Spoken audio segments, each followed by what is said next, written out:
தஞ்சை சென்ற கழக பொதுச் செயலாளர் புரட்சித் தமிழர் எடப்பாடி கே பழனிசாமிக்கு உற்சாக வரவேற்பு. அதிமுக தொண்டர்களால் ஸ்தம்பித்த தஞ்சை மாநகரம்.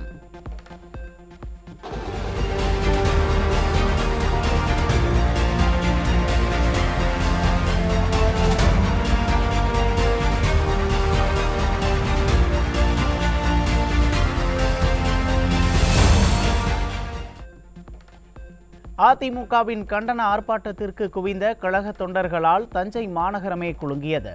தஞ்சை மாவட்டம் அதிமுகவின் கோட்டை என்பது மீண்டும் நிரூபணம்.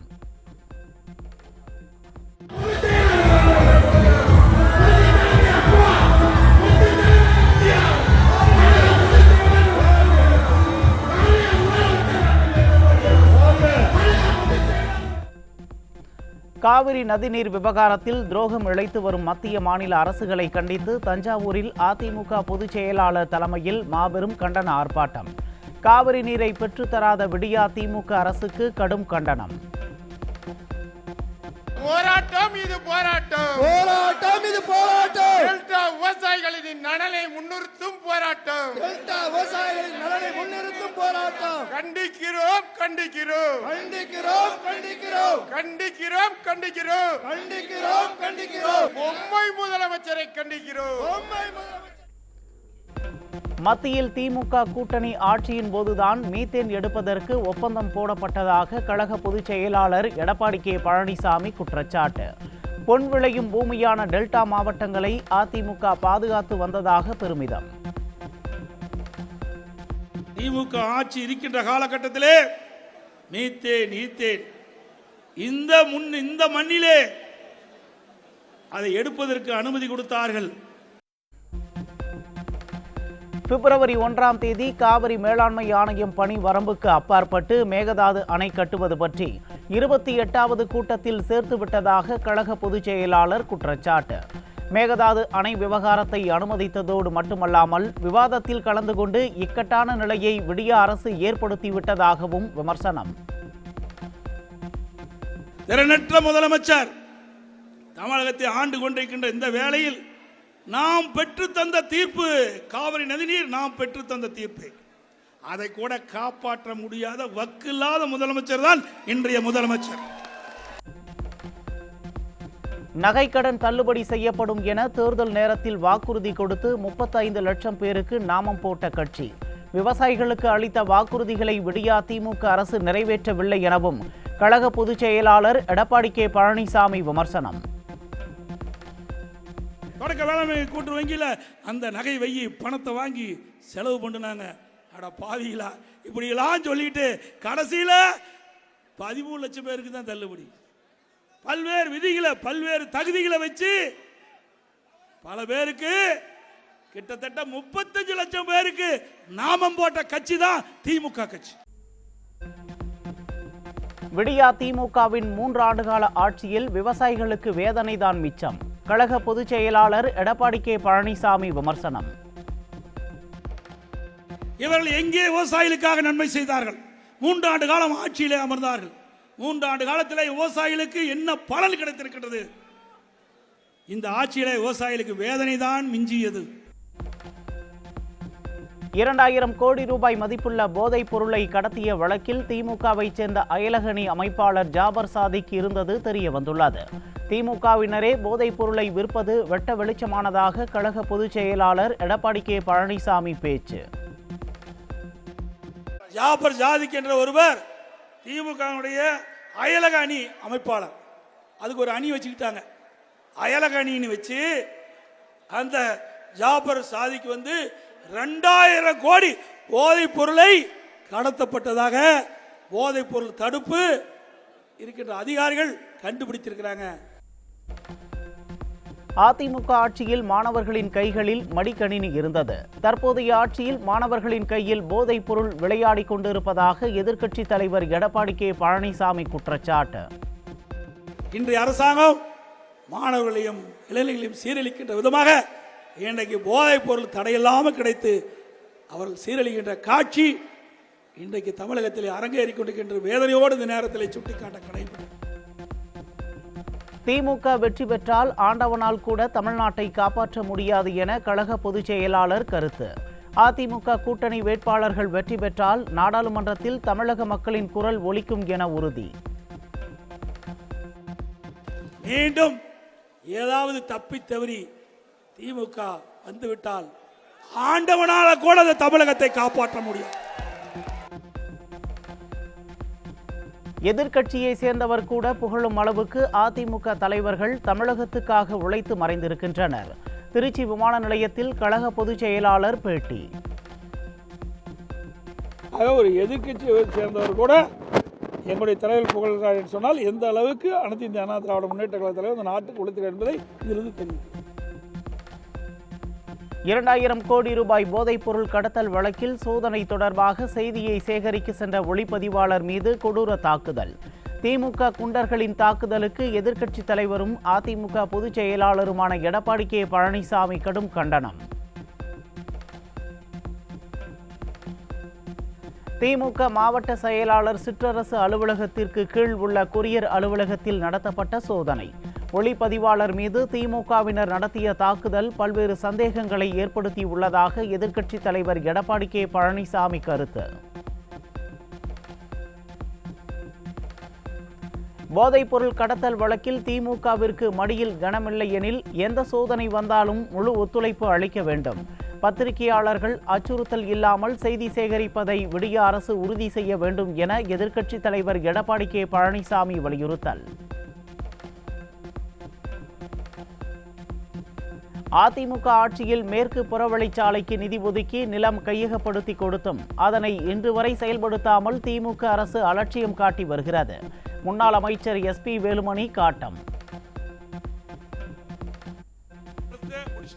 இன்னும் நிறைய திட்டங்கள் மேற்கு புறவழிச்சாலை நிறைய திட்டங்கள் நம்ம நிதி ஒதுக்கணும் நிறுத்திருக்காங்க. நிதி ஒதுக்கி இடம் எடுத்தது இது அடிக்கடி பேசுவார், எனக்கு நல்ல மைண்ட் ஞாபகம் இருக்குது. அண்ணா பேசி எடப்பாடி பேசி, அதாவது நிதி ஒதுக்கி அந்த அப்ரூவல் ஆனதையும் கூட நிறுத்தி வச்சிருக்காங்க. விடியா திமுக ஆட்சியில் காவிரி விவகாரத்தில் தமிழகத்தின் உரிமை கேள்விக்குறியாகியுள்ளது. கர்நாடக அரசு மேகதாது அணை கட்ட விடியா திமுக அரசு வழிவகுக்கிறது என முன்னாள் அமைச்சர் SP வேலுமணி குற்றச்சாட்டு. இன்னைக்கு காவிரி நீர் பிரச்சனை கேள்விக்குறி. இன்னைக்கு எடப்பாடி ஆர்ப்பாட்டம் நடத்திட்டு இருக்காரு, மிகப்பெரிய கூட்டம், விவசாயிகளும் பொதுமக்களும் அங்க தஞ்சாவூர்ல. மேகதாது அணை கட்டக்கூடிய நிலை இன்னைக்கு பாத்தீங்கன்னா திமுக அதுக்கு வழிவகுக்கிறாங்க. நாடாளுமன்ற தேர்தலுக்காக பொதுமக்களிடம் பெறப்பட்ட கோரிக்கை மனுக்கள் மீது அதிமுக அறிக்கை தயாரிப்பு குழு இன்று ஆலோசனை. தலைமை கழகத்தில் நடைபெறும் கூட்டத்தில் முன்னாள் அமைச்சர்கள் பங்கேற்கின்றனர். நாடாளுமன்ற தேர்தலில் அதிமுக சார்பில் போட்டியிடுவதற்கான விருப்ப மனுக்களை பெற இன்றே கடைசி நாள். இதுவரை 1400 பேர் விருப்ப மனுக்களை பூர்த்தி செய்து வழங்கியுள்ளதாக தலைமை கழகம் தகவல். தமிழகத்தில் 12ஆம் வகுப்பு மாணவர்களுக்கான பொதுத் தேர்வுகள் இன்று தொடக்கம். மாநிலம் முழுவதிலும் 3302 மையங்களில் 7,25,000 மாணவ மாணவிகள் தேர்வு எழுதவுள்ளனர்.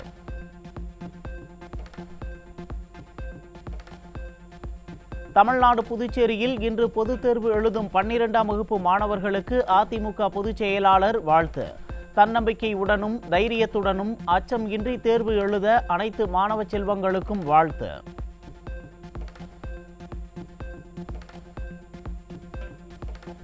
இரண்டாயிரத்து 2024-2025 கல்வி ஆண்டுக்கான மாணவர் சேர்க்கையை இன்று முதல் தொடங்க உள்ளதாக பள்ளிக் கல்வித்துறை அறிவிப்பு.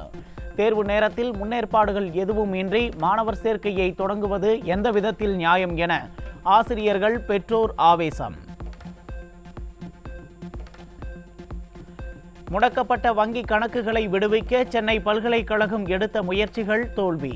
விடியா திமுக ஆட்சியில் 100 ஆண்டு பழமையான பல்கலைக்கழகத்தில் பேராசிரியர்கள் ஊழியர்களுக்கு சம்பளம் வழங்க முடியாத அவலம். சென்னை அடுத்த வண்டலூரில் திமுக பிரமுகர் வெடிகுண்டு வீசியும் அரிவாளால் வெட்டியும் படுகொலை செய்யப்பட்டதால் பரபரப்பு. விடியா திமுக ஆட்சியில் சொந்த கட்சியினருக்கே பாதுகாப்பு இல்லை என பலரும் விமர்சனம்.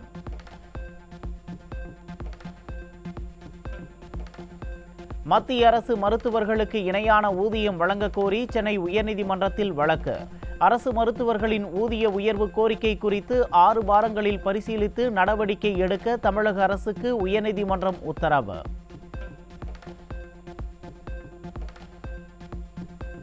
சிவில் நீதிபதிகளின் தற்காலிக தேர்வு பட்டியலை ரத்து செய்ய டிஎன்பிஎஸ்சிக்கு சென்னை உயர்நீதிமன்றம் உத்தரவு.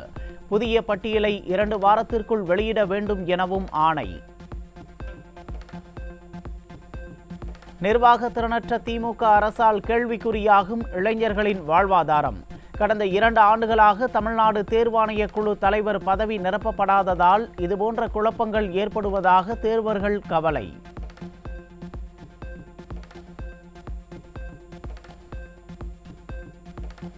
சீன மீனவர்களை ஒப்பிடும்போது தூத்துக்குடி மீனவர்கள் முரட்டுத்தனமாக சென்று கடலில் மீன்களை பிடிக்கின்றனர் என விடிய அமைச்சர் அனிதா ராதாகிருஷ்ணன் அடாவடி பேச்சு.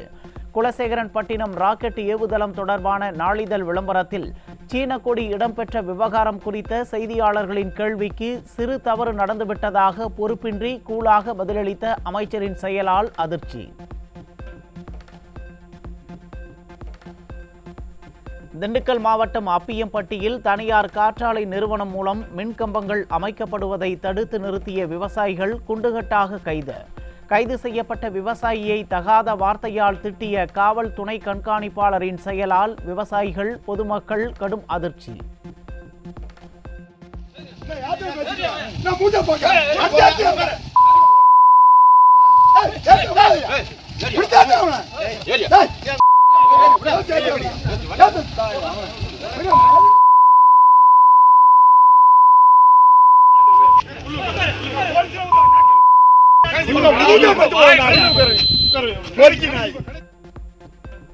சென்னையில் கொலை வழக்கில் சிறை சென்ற நபரின் வீட்டில் மண்ணெண்ணெய் குண்டு வீசிய மர்ம நபர்கள். விடியா திமுக ஆட்சியில் ரவுடிகளின் பழிவாங்கும் படலம் தொடர்வதால் வீட்டை விட்டு வெளியே வரவே மக்கள் அச்சப்படும் அவலம். விழுப்புரம் மாவட்டம் திண்டிவனம் அருகே கால்வாய்கள் சீரமைக்கப்படாததால் சுமார் 400 ஏக்கர் விவசாய நிலங்கள் தண்ணீரின்றி வறண்டு கிடக்கும் அவலம். கால்வாய்களை சீரமைக்கும் முன்பாகவே அவசர கதியில் தண்ணீரை திறந்து விட்டதால் வாழ்வாதாரம் பாதித்துள்ளதாக விவசாயிகள் வேதனை. சிவகங்கையில் நடைபெற்ற குறைதீர்ப்பு கூட்டத்தில் மத்திய அரசின் கொள்கை முடிவுகளால் பாதிக்கப்படுவதாக விவசாயிகள் குற்றச்சாட்டு. விவசாயிகளுக்கு எதிர்ப்பு தெரிவித்து பாஜகவினர் வாக்குவாதத்தில் ஈடுபட்டதால் சலசலப்பு. 19 கிலோ எடை கொண்ட வணிக பயன்பாட்டுக்கான சிலிண்டர் விலை 23 ரூபாய் 50 காசுகள் உயர்ந்து 1960 ரூபாய் 50 காசுகளுக்கு விற்பனை. சிலிண்டர் விலை உயர்வால் வர்த்தகர்கள் அதிர்ச்சி. ஹிமாச்சல பிரதேசத்தில் கடல் மட்டத்தில் இருந்து சுமார் 15,000 அடி உயரத்தில் உள்ள ஸ்பிட்டி பள்ளத்தாக்கில் திருமணம் செய்து வரலாற்றில் இடம் பிடித்த காதல் ஜோடி. காதலியின் விருப்பத்தை நிறைவேற்றிய காதலனுக்கு இணையவாசிகள் வாழ்த்து.